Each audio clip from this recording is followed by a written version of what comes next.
श्री राम। दोस्तों, बाली ने रावण के घमंड को कैसे चूर चूर कर दिया था। कहावत है कि आदत वाले की आदत नहीं जाती, उसे चाहे कितना भी समझा लिया जाए। ठीक उसी प्रकार जो घमंड और अभिमान में चूर रहता है, उसे समझाना बहुत मुश्किल होता है। यही रावण के साथ हुआ। रावण राजा अर्जुन से पराजित होकर भी सबक नहीं सीख पाया और पूरे भूलोक पर अपना आधिपत्य जमाने के लिए फिर से अनेक राजाओं का संहार करने लगा। उसका एक ही लक्ष्य था कि इस भूतल पर मुझसे अधिक बलशाली और पराक्रमी कोई और राजा कैसे हो सकता है। इसलिए रावण सभी राजाओं को चुनौतियां देता हुआ भूलोक पर विचरण करने लगा। रावण जिस राजा को भी बल और पराक्रम से बढ़ा चढ़ाकर सुनाता था, उसी को युद्ध के लिए ललकारने पहुंच जाता था। दिन रावण घूमता हुआ किष्किंधापुरी में पहुंच जाता है और विचरण कर जिस राजा को भी बल घूमता हुआ किष्किंधापुरी में पहुंचा और बाली को युद्ध करने के लिए ललकारने लगा। बाली उस समय किष्किंधापुरी में नहीं था। बाली के मंत्री तार ने रावण से कहा कि हे लंकेश्वर, भला आपके सामने कौन टिक सकता है। हम तो आपसे युद्ध नहीं कर सकते। हाँ, बाली ही आपके बराबर के हैं, उनसे आप युद्ध कर सकते हैं। वे अभी चारों समुद्रों पर संध्या उपासना के लिए गए हुए हैं, अभी आते ही होंगे। इतना कहकर वे रावण को डराने लगे। कहने लगे कि हे लंकेश, यह जो हड्डियों का बहुत ऊंचा ढेर दिखाई दे रहा है, यह ढेर उन योद्धाओं का है जो बाली के साथ युद्ध करने की लालसा से आए हुए थे, लेकिन उन सभी का वानर राज बाली ने वध करके उनकी हड्डियों का ढेर लगा दिया है। आपका भी यही हाल होने वाला है। थोड़ा ठहरिए, अभी बाली आते ही होंगे, और यदि आपको मरने की जल्दी हो तो आप दक्षिण समुद्र के तट पर चले जाइए, बाली आपको वहीं पर मिलेंगे। यह सुनकर रावण ने बाली के मंत्री तार को बहुत बुरा भला कहा, लेकिन रावण को कहाँ चैन था। वह सीधा दक्षिण समुद्र की ओर चला गया। वहां पर रावण ने बाली को संध्या वासना करते हुए देखा। क्रोध से व्याकुल रावण अपने पुष्पक विमान से उतरकर बाली की ओर बढ़ने लगा। रावण बिना शोरगुल किए ही बाली को पकड़ने जा रहा था। पैरों की आहट भी नहीं होने दे रहा था, लेकिन दैव योग वश बाली ने रावण को देख लिया। लेकिन बाली ने कोई भी प्रतिक्रिया नहीं दिखाई और ऐसे बैठे रहा जैसे बाली को कुछ पता ही ना चले। बाली ने सोच लिया कि जैसे ही रावण मेरे पास पहुंचेगा, मैं उसे अपनी काख में दबाकर लटका लूंगा और उसके बाद मैं बचे हुए तीन समुद्रों पर भी हो आऊंगा। ऐसा निश्चय करके बाली चुपचाप बैठा रहा। अब दोनों ही एक दूसरे को पटकनी देने के चक्कर में थे। रावण ने जैसे ही बाली को पकड़ने के लिए हाथ बढ़ाया, वैसे ही बाली ने रावण को दबोच लिया और अपनी काख में दबा लिया। रावण ने बाली के चुंगल से निकलने की बहुत कोशिश की, लेकिन अब बेकार थी। बाली रावण को काख में दबाए हुए ही बाकी के तीनों समुद्रों में भी घूमने लगा। अब पीछे पीछे रावण के मंत्री रावण को छुड़ाने के लिए दौड़ रहे थे। आगे आगे बाली रावण को काख में दबाए हुए आकाश मार्ग से जा रहा था, लेकिन कुछ ही दूरी के बाद रावण के मंत्री भी थक कर खड़े हो गए। पहले बाली दक्षिण से पश्चिम समुद्र पर गया, उसके बाद उत्तर समुद्र पर, बाद में बाली पूर्व दिशावर्ती महासागर के किनारे पर गया। वहां पर भी संध्या उपासना सोपन करके इंद्र पुत्र बाली रावण को बगल में दबाए ही किष्किंधापुरी के निकट पहुंच गया। फिर बाली अपने उपवन में पहुंचा। वहीं पर जाकर बाली ने रावण को छोड़ दिया और हंसते हुए पूछा, कहो लंकेश, तुम कहाँ से आए हो। बाली के अद्भुत पराक्रम को देखकर रावण को बड़ा आश्चर्य हुआ। फिर बाली के पूछने पर रावण ने कहा, मैं रावण हूँ और युद्ध करने की इच्छा से ही तुम्हारे पास आया था। अब तुम्हारे साथ युद्ध करने की मेरी इच्छा पूर्ण हो गई है। हे वानर राज बाली, आपके अंदर तो बहुत बल है, अद्भुत पराक्रम है, और जो आपके अंदर गंभीरता है वह भी आश्चर्यजनक है। आपने मुझे पशु की तरह पकड़कर चारों समुद्रों पर घुमा दिया है। हे वानर राज, आप महान है, बहुत बड़े सूरवीर हैं। आप आज मैंने आपका बल देख लिया है। हे वानरराज, अब मेरी अंतिम इच्छा आवश्यक ही पूर्ण करे। मैं अग्नि को साक्षी मानकर आपके साथ सदा के लिए स्नेहपूर्ण मित्रता करना चाहता हूँ। इस प्रकार वानर राज बाली और रावण दोनों ने अग्नि प्रज्वलित करके एक दूसरे को हृदय से लगाकर आपस में भाईचारे से मित्रता का संबंध जोड़ लिया। फिर बाली रावण को अपने साथ किष्किंधापुरी ले गया। वहां पर उसका सभी प्रकार से आदर सत्कार किया गया। रावण किष्किंधापुरी में लगभग 1 महीने रहा था। फिर 1 महीने के बाद रावण के मंत्री जाकर उसे अपने साथ लेकर गए थे। तो इस तरह से बाली ने रावण के घमंड को चूर चूर कर दिया था। सीता जी ने हनुमान जी के साथ जाने से क्यों मना कर दिया था? सीता जी हनुमान जी से कहने लगी कि हे हनुमान, तुम जाकर मेरे प्राणनाथ श्री रघुनाथ जी से शीघ्र ही आने के लिए कहना। वे जल्दी आकर इन राक्षसों का, उस रावण का और इस पूरी लंकापुरी का सर्वनाश करके मुझे यहाँ से ले जाएं। सीता जी आगे कहने लगी कि हे हनुमान, मुझे रावण ने 12 महीने अर्थात 1 वर्ष का समय दिया था, जिसमें इस समय 10वां महीना चल रहा है। 2 महीने और शेष बचे हैं। 2 महीने के बाद यदि मैं रावण की बात नहीं मानी तो वह मुझे मार देगा। उसके बाद रघुनाथ जी के आने का कोई लाभ नहीं होगा। इसलिए उनसे कहना कि 2 महीने से पहले ही मुझे लेने के लिए आ जाए। मैं यहाँ से तब तक नहीं जा सकती जब तक रावण सहित सारे राक्षसों का नाश नहीं हो जाता, क्योंकि उससे पहले वह रावण मुझे वापस नहीं जाने देगा। हालांकि रावण के छोटे भाई विभीषण ने भी रावण को बहुत समझाया कि तुम सीता जी को वापस कर दो, लेकिन रावण ने उसकी एक भी बात नहीं मानी। यहीं पर एक दिन विभीषण की ज्येष्ठ पुत्री, जिसका नाम कला था, उसने आकर मुझे बताया था कि मेरे पिताजी ने राक्षस राज रावण को तुम्हें लौटाने के लिए बहुत समझाया, लेकिन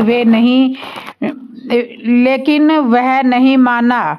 विभीषण की उस पुत्री ने यह भी बताया कि एक अविंध्य नाम का राक्षस था जो बहुत विद्वान और बुद्धिमान था। उसने भी रावण को समझाने का अनेक बार प्रयास किया, लेकिन रावण ने उसकी भी बात नहीं मानी। उसने रावण को डराया भी कि यदि तुम सीता को वापस नहीं भेजोगे तो सभी राक्षसों का और तुम्हारे इस लंकापुरी का विध्वंस हो जाएगा। लेकिन रावण ने उसकी एक भी बात नहीं मानी। उसने रावण को डराया भी कि यदि तुम सीता को वापस नहीं भेजोगे तो सभी राक्षसों का, तुम्हारा और इस लंका का नाश हो जाएगा। लेकिन फिर भी रावण ने उसकी बात पर कोई गौर नहीं किया। सीता जी हनुमान जी से आगे कहती है कि हे कपिश्रेष्ठ, आपको देखकर जब मुझे फिर से आशा बंधी है कि तुम्हारे वापस लौटकर और तुम्हारे द्वारा श्री राम को मेरे बारे में बताने के बाद श्री रघुनाथ जी शीघ्र ही मुझे लेने आ जाएंगे। सीता जी मन ही मन बहुत कोमल थी, शीघ्र ही भावुक हो जाती थी, इसलिए इतना कहकर वे फिर से रोने लगी। उसके मुख पर फिर से आंसुओं की धारा बहने लगी। यह देखकर हनुमान जी ने कहा कि हे देवी, आप चिंता ना करें, थोड़ा और धैर्य धारण करें। मैं जैसे ही आपके बारे में श्री रघुनाथ जी को बताऊंगा, वे वानर और भालुओं की विशाल सेना लेकर आपके पास दौड़े दौड़े चले आएंगे। फिर हनुमान जी ने सीता जी से कहा कि यदि आप चाहें तो श्री रघुनाथ जी के आने की कोई आवश्यकता ही नहीं है।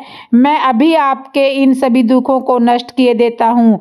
आप मेरी पीठ पर बैठ जाना, मैं 100 योजन समुद्र को लांघकर श्री रघुनाथ जी के सामने आज ही आपको पहुँचा दूंगा। हे देवी, मैं सारी लंका को अपनी पीठ पर लाद कर समुद्र पार कर सकता हूँ। मुझ में इतनी शक्ति तो है, इसलिए आप चिंतित ना हो। आप शीघ्र ही मेरी पीठ पर बैठ जाएं। मैं इतनी तेजी से समुद्र पार करूंगा कि लंका में कोई भी मेरा पीछा नहीं कर सकता। हे देवी, आप मेरे पराक्रम को देखना, कोई भी राक्षस मेरा सामना नहीं कर पाएगा, इसलिए आप अब देरी ना करें, शीघ्र ही मेरी पीठ पर बैठ जाएं। हनुमान जी की ऐसे बातें सुनकर सीता जी को बहुत अच्छा लगा और हनुमान जी की बातों पर सीता जी को हल्की सी हंसी भी आ रही थी। इसका कारण यह था कि अभी भी हनुमान जी अपने सूक्ष्म रूप में ही सीता जी से बात कर रहे थे, इसलिए सीता जी उनकी बातों पर हंस गई और कहने लगी कि हे हनुमान, वास्तव में आप श्री रघुनाथ जी के परम भक्त हैं, इसलिए तो आपने सत्य ना होते हुए भी जो साहस दिखाया है उसके कारण आप प्रशंसा के पात्र हैं।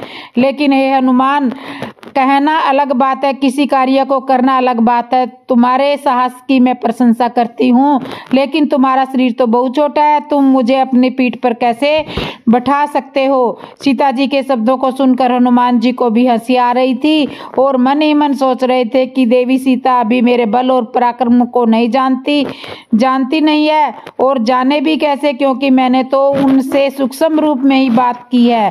अभी उनके सामने मैं अपना विशाल रूप दिखाता हूँ। मन ही मन ऐसा करते हुए हनुमान जी ने अपना विशाल रूप दिखाना आरंभ कर दिया। देखते ही देखते उनका शरीर अशोक वृक्ष से भी ऊपर निकल गया। उस समय हनुमान जी पर्वत के समान लग रहे थे। फिर उन्होंने हाथ जोड़कर सीता माता से कहा कि हे देवी, मैं चाहूँ तो पूरी लंका अपने ऊपर लाद कर ले जा सकता हूँ, मुझ में इतनी शक्ति है, इसलिए आप मेरे साथ चलने का निश्चय कीजिए। आज ही मैं आपको लक्ष्मण जी सहित रघुनाथ जी से मिला दूंगा। आज ही आपके सारे दुख दूर हो जाएंगे। ऐसा कहकर हनुमान जी ने फिर से अपना सूक्ष्म रूप बना लिया। तब सीता जी हनुमान जी की बातों का उत्तर देते हुए कहने लगी कि हे हनुमान जी, मैं तुम्हारे बल और पराक्रम को अब जान चुकी हूँ। तुम इतने शक्तिशाली हो, इसलिए तो 100 योजन समुद्र पार करके यहाँ तक आए हो, अन्यथा एक साधारण वानर में इतनी शक्ति नहीं थी। लेकिन आपके साथ मेरा जाना ठीक नहीं है, क्योंकि तुम बहुत तेजी से आकाश मार्ग से समुद्र को पार करोगे। मैं उस हवा के वेग से मूर्छित होकर फिर गिर भी सकती हूँ, और यदि समुद्र में गिर गई तो मुझे समुद्री जीव जंतु खा जाएंगे, फिर तुम्हारा यहाँ पर आना व्यर्थ हो जाएगा। दूसरे, जब तुम मुझे यहाँ से लेकर जाओगे तो सभी राक्षस तुम्हारे पीछे पड़ जाएंगे। जब तुम उन्हें नष्ट करने का प्रयास करोगे तब मेरी तरफ से तुम्हारा ध्यान हट जाएगा। ऐसी स्थिति में मैं समुद्र में गिर सकती हूँ, क्योंकि उन राक्षसों से युद्ध और मेरी रक्षा दोनों कार्य एक साथ पर तो नहीं हो पाएंगे, और यदि उन राक्षसों से युद्ध करते समय मैं तुम्हारी पीठ से गिर गई और फिर से राक्षसों ने मुझे पकड़ लिया तो भी कोई लाभ नहीं हो सकता। वे राक्षस क्रोध में आकर मुझे मार देंगे, या फिर मुझे ऐसे गुप्त स्थान पर रख देंगे कि वहां पर मेरा किसी को पता ही ना चले। फिर तुम्हारा यहाँ आने का प्रयास भी व्यर्थ हो जाएगा। इसलिए पूरे दल बल सहित यदि श्री रघुनाथ जी मुझे लेने आए तो वही अच्छा रहेगा। तुम्हारे साथ न जाने का एक कारण और भी है। मैं पवित्रता स्त्री हूँ, इसलिए श्री राम जी के सिवा दूसरे किसी पुरुष के शरीर को स्वेच्छा से स्पर्श भी नहीं कर सकती, और यदि मैं तुम्हारे साथ जाऊंगी तो तुम्हारे शरीर पर ही बैठकर तो जाऊंगी, यह मेरे लिए उचित नहीं होगा। हालांकि रावण ने मेरे शरीर को बलात् स्पर्श किया था, मैं उस समय असमर्थ और विवश थी।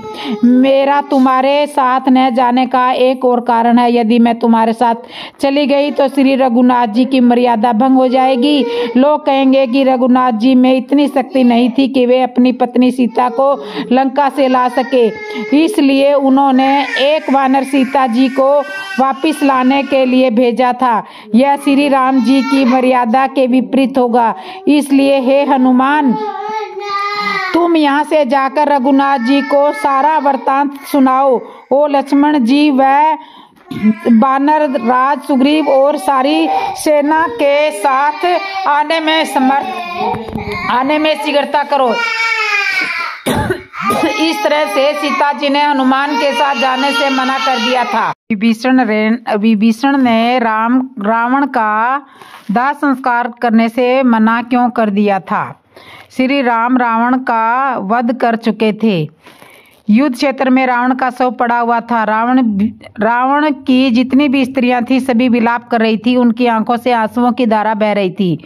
कुछ देर बाद श्री राम ने विभीषण को बुलाकर कहा कि हे राक्षस राज, आप जाकर इन विलाप करती हुई स्त्रियों को धैर्य बंधाओ और अपने बड़े भाई राक्षस राज रावण के शव का दाह संस्कार करो।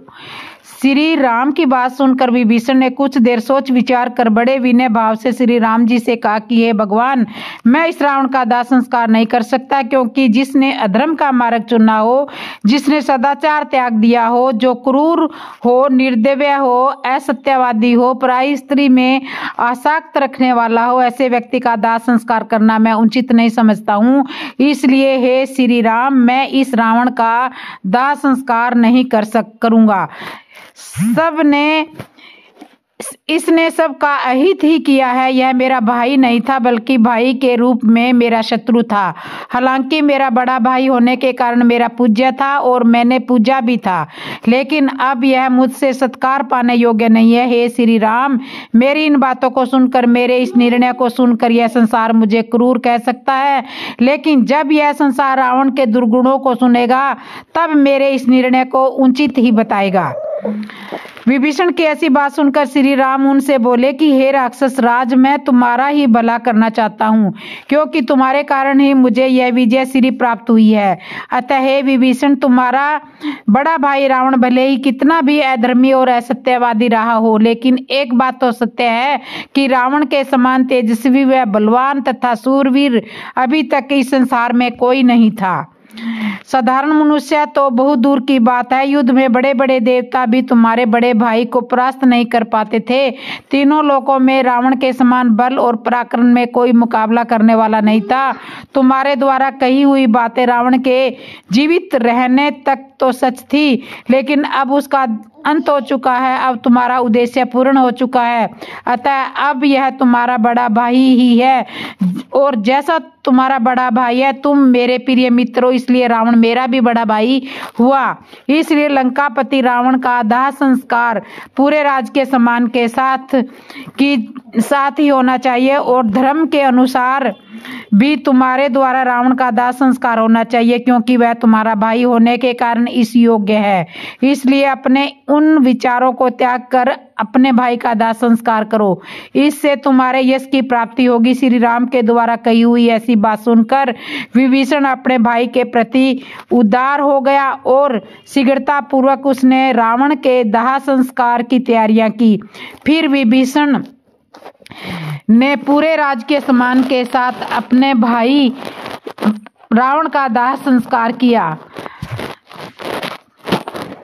मधुवन में बांदर किसके कहने से घुस गए थे? सुग्रीव का मधुवन।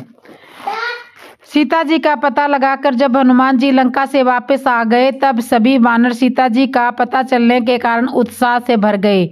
वे सभी वानर योद्धा दोबारा लंका जाकर रावण का वध करके सीता जी को लाने की योजना बनाने लगे। तभी जामवंत के मना करने पर वे सभी शांत हो गए और वे सभी किष्किंधापुरी जाने की तैयारी करने लगे। अब वानर राज सुग्रीव और श्री राम को सीता जी के बारे में बताना था, लेकिन समस्या यह थी कि जब वानर राज सुग्रीव ने उन्हें दक्षिण दिशा की तरफ सीता जी की खोज करने के लिए भेजा था, तब केवल 1 महीना का ही समय दिया गया था, और सुग्रीव ने यह भी कहा था कि यदि 1 महीने से अधिक समय लगा तो सभी के प्राण ले लूंगा। अब इसी डर के मारे किष्किंधापुरी जाने के लिए वे सभी वानर योद्धा विचार विमर्श करने लगे। फिर उन्होंने सोचा कि जो होगा सो देखा जाएगा। ऐसा कहकर वे सभी किष्किंधापुरी की तरफ जाने लगे।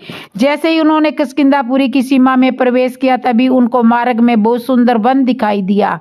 उस वन का नाम था मधुवन वन था। वह किष्किंधापुरी का ही वन था। सुग्रीव के पूर्वजों ने उसे बनवाया था। वह वन बहुत सुंदर था। वह वन अनेक स्वादिष्ट व रसीले फलों से भरा हुआ था।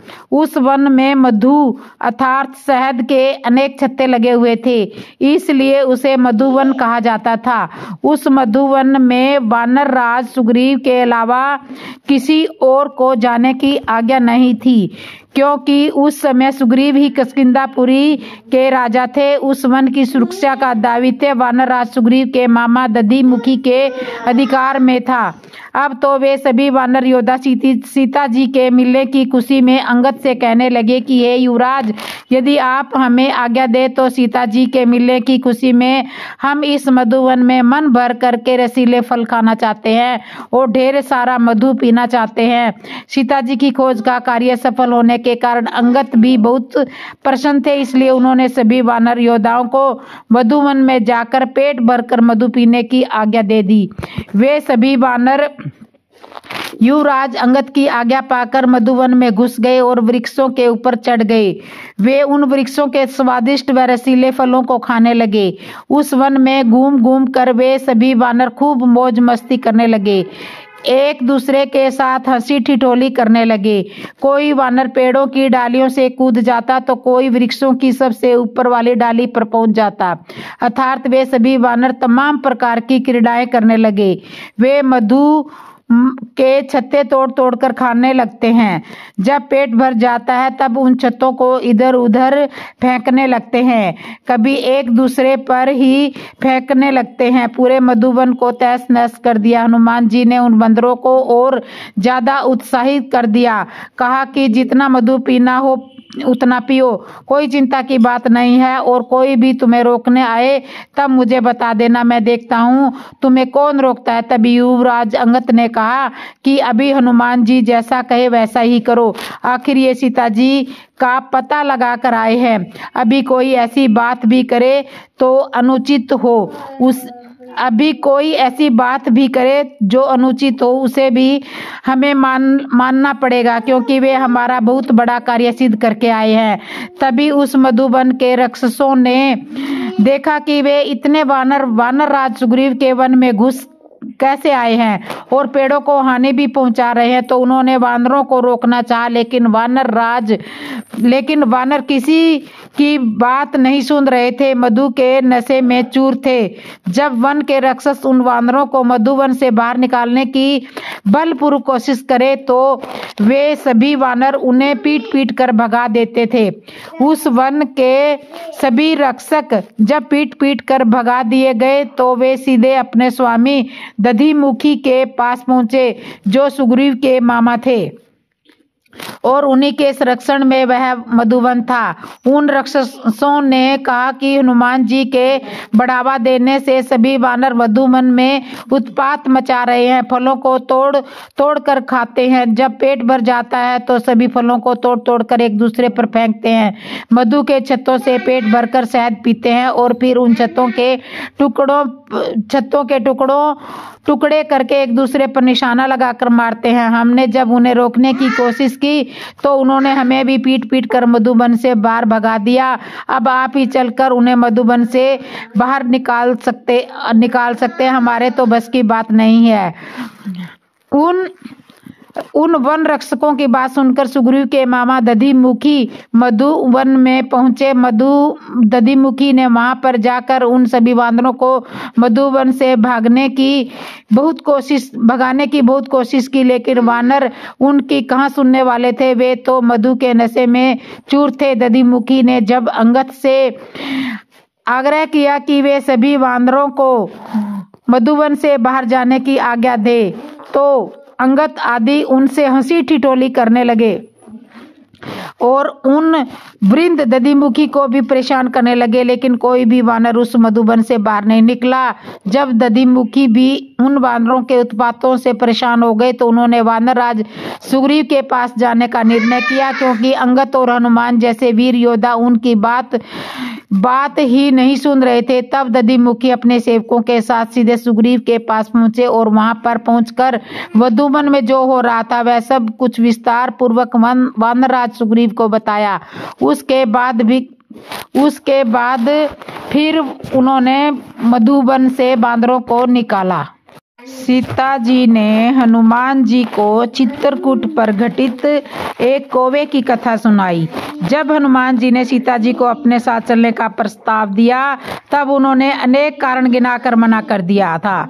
वे कारण क्या थे, इसके लिए आप हमारे वीडियो को सुन सकते हो। हमने जब हम इस कथा को सुनाते हैं, जब सीता जी ने हनुमान जी के साथ जाने से मना कर दिया, तब हनुमान जी ने कहा कि ये देवी, यदि आप मेरे साथ नहीं जाना चाहती तो कोई बात नहीं है, लेकिन मुझे अपनी कोई ऐसी निशानी दीजिए ताकि मैं जब श्री राम से मिलूं तो आपकी यह वह निशानी उनको दिखा सकूं, जिससे कि वहां पर उपस्थित सभी लोग यह विश्वास कर ले कि मैं आपसे मिला हूं। फिर सीता जी ने उन्हें एक ऐसी घटना बताई जो चित्रकूट पर घटित हुई थी। वहीं पर श्री राम, सीता जी और लक्ष्मण जी के साथ कुटिया बनाकर रहते थे। सीता जी हनुमान जी को यह घटना बताते हुए कहने लगे कि एक दिन चित्रकूट पर्वत पर मंदाकिनी नदी के समीप जब मैं कुटिया में अकेली थी, उसी समय एक कौवा आया जो मुझ पर चोंच मारने लगा। मैंने उसे हटाने की बहुत कोशिश की, लेकिन वह कौवा चोंच मार मार कर मुझे परेशान करने लगा था। उस दुष्ट कौवे ने मुझे घायल कर दिया। जब वह मेरे अनेक प्रयास के बाद भी वहां से नहीं गया, उसी समय श्री राम भी वहां पर पहुंच गए। उस कौवे के द्वारा मुझे घायल हुआ देखकर उन्हें क्रोध आ गया। उन्होंने भी उस कौवे को भगाने की बहुत कोशिश की, लेकिन वह श्री राम जी के भगाने से भी वहां से नहीं भागा। तब श्री राम ने उसकी अकल ठिकाने लगाने के लिए अपने हाथ में कुश लिया और उस कुश को ब्रह्मास्त्र के मंत्रों से अभिमंत्रित करके उस दुष्ट कौवे की तरफ छोड़ दिया। उस कुश को अपनी तरफ आता देखकर वह कौवा आकाश में उड़ने लगा, लेकिन वह कुश उस कौवे का पीछा ही नहीं छोड़ रहा था।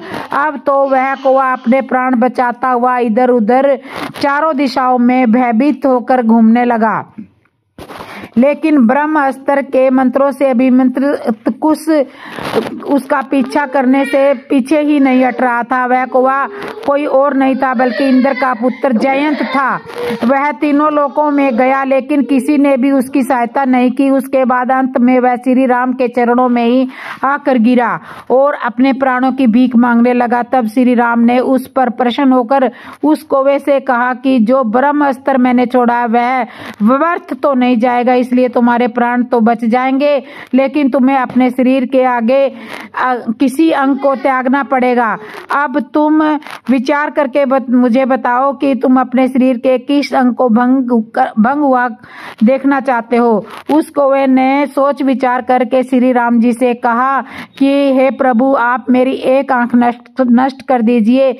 मैं एक आंख से ही संसार को देखता रहूंगा और मुझे अपने जीवन को जीने में अधिक समस्या नहीं आएगी। श्री राम ने उस ब्रह्मास्त्र से उस कौवे की दाईं आंख नष्ट कर दी। फिर वह श्री राम से विदा लेकर अपने निवास स्थान पर चला गया। जब श्री राम ने एक साधारण सा अपराध करने वाले कौवे पर ब्रह्मास्त्र चला दिया था, तो फिर मेरा अपहरण करके जो लंका में ले आया है उसे वे कैसे क्षमा कर सकते हैं। इतना कहकर सीता जी फिर से जोर जोर से रोने लगी, कहने लगी कि अब श्री रघुनाथ जी का शक्तिशाली राक्षसों पर प्रहार क्यों नहीं करते। 10 महीने बीत गए हैं, फिर भी मुझे यहाँ से अभी तक लेने क्यों नहीं आए। सीता जी ने फिर अपने आप को समझाते हुए कहा कि आवश्यक ही है, मेरे ही कोई पूर्व जन्म का पाप है जो उदित हो गया है, जिसके कारण मैं इतने दुख झेल रही हूँ, और इसी कारण रघुनाथ जी अभी तक मेरे पास नहीं आ पाए। अन्यथा वे दोनों वीर योद्धा मेरा उद्धार करने में पूर्ण सक्षम है। आंसू बहती हुई सीता जी को देखकर हनुमान जी ने कहा कि हे देवी, मैं शपथ लेकर कहता हूँ कि अब बहुत शीघ्र ही तुम्हारे दुखों का अंत होने वाला है। अब शोक करने की कोई आवश्यकता नहीं है। हनुमान जी के द्वारा सत्वाना पूर्ण वचन सुनकर सीता जी चुप हो गई। उसके बाद सीता जी ने अपनी साड़ी के पल्लू में बंधी हुई सुंदर चूड़ामणि को निकालकर हनुमान जी को दे दिया और कहा कि हे कपि श्रेष्ठ, यह मेरी एक निशानी है जिसे तुम श्री रामचंद्र जी को दे देना। वे मेरे आभूषण को पहचानते हैं। इस चूड़ामणि को देखकर उन्हें विश्वास हो जाएगा कि तुम समुद्र को कर लंका में आए थे और मुझसे मिले थे। अब मेरा पता बताने की सारी जिम्मेवारी तुम्हारे ही ऊपर है। हनुमान जी ने उस चूड़ामणि को लेकर अपने पास रख लिया और सीता जी से विदा लेकर वहां से चलने की तैयारी करने लगे। तभी सीता जी हनुमान जी से कहने लगी कि हे वीर हनुमान, यदि तुम उचित समझो तो एक दिन और यहाँ पर ठहर जाओ, यहीं कहीं किसी गुप्त स्थान पर रुक जाना, उसके बाद अगले दिन तुम यहाँ से चले जाना। एक दिन और विश्राम कर लो, क्योंकि इतने दिन के बाद कोई मेरे श्री रघुनाथ जी का दूत बनकर आया है। अभी मेरा अभ्यास समाप्त हो गया है, इसलिए मैंने तुमसे कहा है। तुम्हारे जाने के बाद तो मैं फिर से वही दुखों से परेशान हो जाऊंगी। फिर सीता जी हनुमान जी से पूछने लगी कि क्या तुम्हारे स्वामी सुग्रीव की सेना में तुम्हारे जैसे ही शक्तिशाली वानर और भी हैं? हनुमान जी ने हंसते हुए कहा कि वानर राज सुग्रीव की सेना में मेरे समान और मुझसे भी बढ़कर बलशाली वानर योद्धा भरे पड़े हैं। उनके पास कोई भी ऐसा वानर योद्धा नहीं है जो बल पराक्रम में मुझसे कम हो। मेरे से भी महाबली वानर योद्धा अब अपना पराक्रम राक्षसों के सामने दिखाएंगे तो ये राक्षस उनके सामने टिक नहीं पाएंगे। अतः आपको कदापि दुखी होने की आवश्यकता नहीं है। फिर हनुमान जी ने उस अशोक वाटिका में क्या किया, ये मैं आपको अगली वीडियो में बताऊंगी। और जिसने भी मेरे चैनल को सब्सक्राइब नहीं किया, सब्सक्राइब कर लो, लाइक कर लो, कमेंट कर लो और बेल आइकन बटन तो जरूर दबा लो। बोलो जय श्री राम, जय श्री राम।